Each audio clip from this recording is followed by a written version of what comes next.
Masalah nama si mati seperti waris-warisnya kata nama sama medah masalah.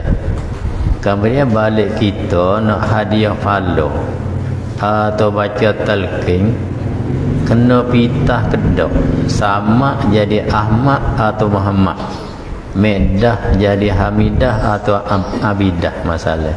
Nak pitah takut tak kena.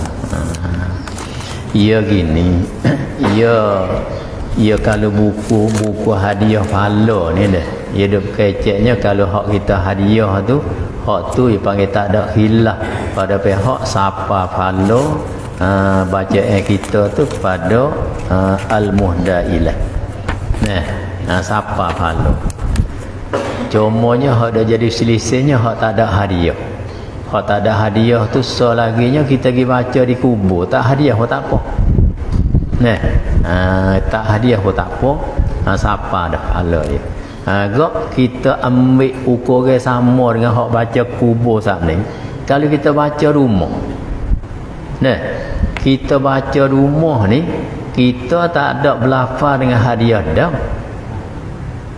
Cuma hati kita dia ingat tugaginya pahala baca aku ni aku nak hatagi ke syanu besyanu.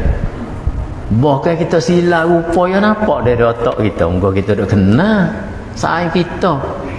Pahala aku baca ni je mata aku minta lah ya Allah musafar dia tu, tak ada sebut nama pun tak apa nampak.